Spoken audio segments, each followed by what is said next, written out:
The Tour de France bends for no man, but in 2026 it feels as though the route has certainly bent to one man. From the Catalan streets of Barcelona to the cobbled heart of Montmartre, every twist, every summit, every echo of history seems to trace the contours of Tadej Pogacar's story. This isn't just a route, it's a reflection of his triumphs, his heartbreaks, and unfinished business. And if the Slovenian does manage to win by the time the race comes to Paris, that will be his 5th yellow jersey win, and he will join an illustrious club of Jacques Anquetil, Eddy Merckx, Bernard Hinault, and Miguel Indurain with 5 victories in total. But before we start, make sure to hit the like button, subscribe to the channel if you haven't already, and do check out the podcast where we talk about the route as well. The 2026 Tour de France begins on the 4th of July in Barcelona with a 19.7 kilometer team time trial, twisting through the roads and climbing towards Montjuic,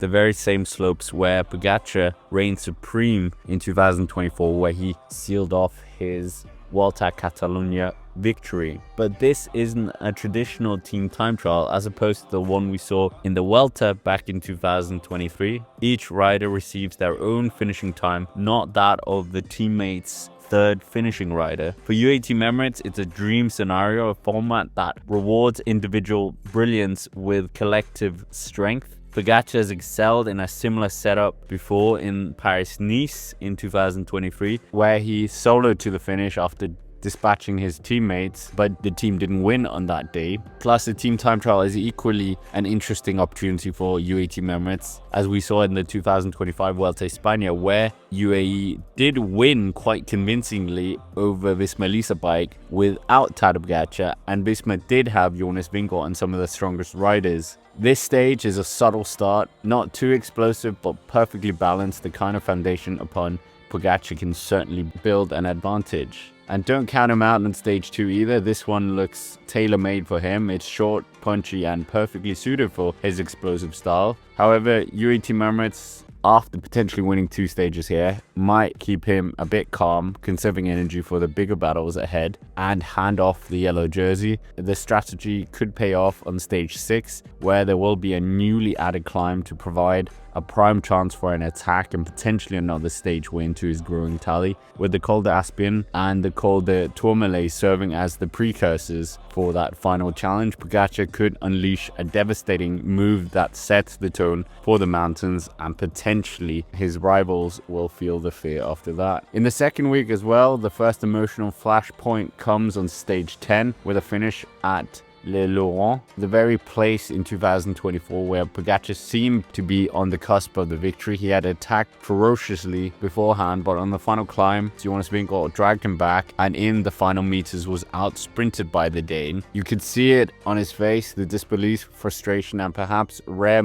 moment of vulnerability. Now, 2 years later, the Tour will return to the exact same summit, but Pogacar is a whole nother rider, stronger, smarter, and potentially hungrier. The chapter of redemption continues on stage 14, which finishes at Le Markenstein, a mountain forever tied to Pogacar's resilience. In 2023, after losing huge time to Jonas Vingegaard on the Col de la Loze with his famous radio message, many thought his tour that year was completely over. But on the final mountain stage, he was aggressive, managed to stay up with the favorites, and out-sprinted Jonas Vingegaard to take the stage win quite convincingly, not for the yellow jersey, but for himself, and was a solid win. The victory was pure conviction, a statement that even in defeat he could still dominate, and now with the climb returning in 2026, with it being earlier, he could really deal Jonas Vingegaard a blow. Stage 16 also looks very interesting, with it being a hilly time trial, similar to that of the 2024 final time trial into Nice. Pogacar absolutely decimating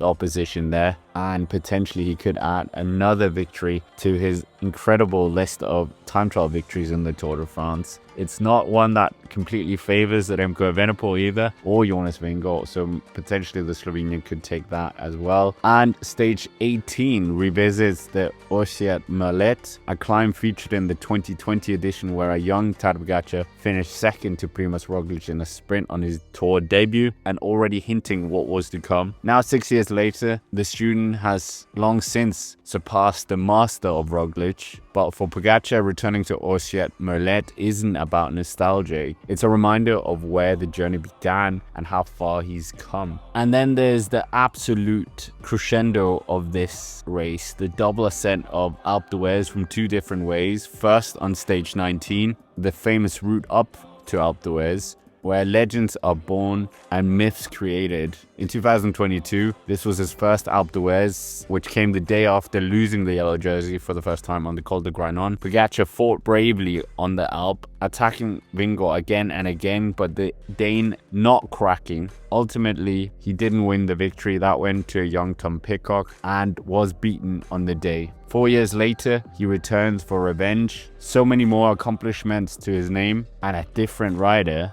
It's a chance at redemption, but also at history, because no rider has ever forgotten what Alpe d'Huez means. It's 21 hairpins lined with roaring fans and painted flags etched into the sport's soul. Since 1997, Marco Pantani's record time up the mountain has stood untouched, but Pogacar in 2025 showed he was absolutely up to destroying records, beating the Mont Ventoux record and coming very close to beating the Hautacam record. In 2022, the top three, Vingegaard, Pogacar and Geraint Thomas, scaled the mountain in 39 minutes and 8 seconds, close but not Pantani fast. So for 2026, perhaps his target is to dominate on the mountain and finish alone to rewrite the records books on the mountain known as Dutch Mountain. The double challenge of 19 finishing up Alpe d'Huez and then the next day tackling the Telegraph, Galibier and Col de Fer plus the Col de Sarenne will be the ultimate challenge,